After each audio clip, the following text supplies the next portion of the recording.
नमस्कार.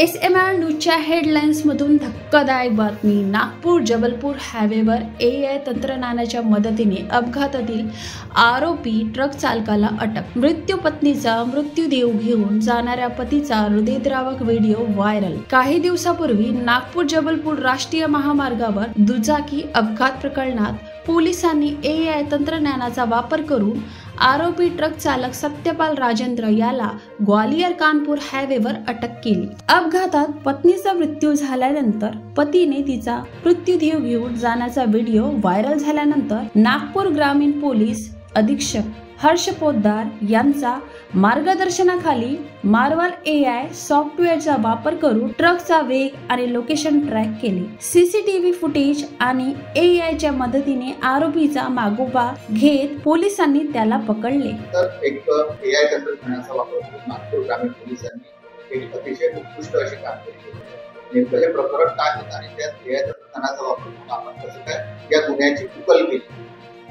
4 दिवसाआधी एक सोशल मीडियावर व्हिडिओ व्हायरल झाला होता. त्या व्हिडिओ मध्ये एक इसम त्यांची पत्नी मृतदेह मोटरसायकलवर घेऊन जबलपूर नागपूर हायवेवर प्रवास करत होता आणि व्हिडिओमध्ये पोलीस त्यांना रोखण्याचे प्रयत्न करत होता. नंतर हा जे इसम आहेत त्यांच्या म्हणजे घटना काय झाला होता ते आम्ही विचारला.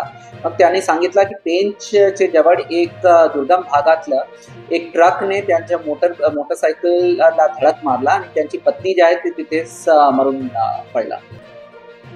हा जे इसम होता म्हणजे पीडित जे पती आहेत त्यांना जे ट्रक बाबत खूप काही डिस्क्रिप्शन ते आम्हाला देऊ शकला नाही. ट्रकचे साईज काय होता किंवा नंबर काय होता किंवा मेक काय होता सगळे डिटेल्स त्यांना आठवण नव्हता. त्यांनी फक्त अशा सांगितलं की ट्रकवर काही लाल मार्किंग होता. फक्त इतका इन्फॉर्मेशन घेऊन आम्ही नागपूर ग्रामीण पोलीसने 3 वेगळ्या टोल नाकाचे CCTV फुटेज गोळा केला 4 तासाचे.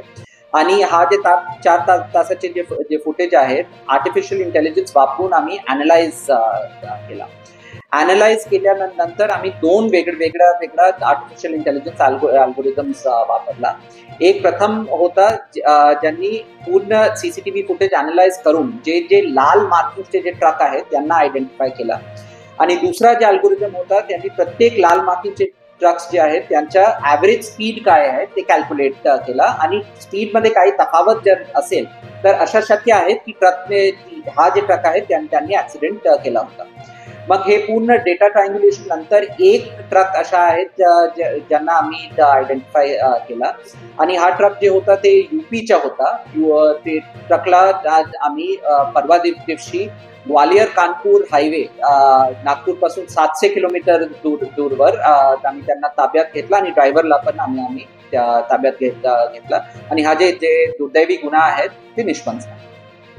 AIचा वापर अपघात तपासात क्रांती आणणार का? पोलिसांचा पुढील कारवाई काय? अधिक अपडेट्ससाठी SMR न्यूजशी जोडलेले रहा. धन्यवाद.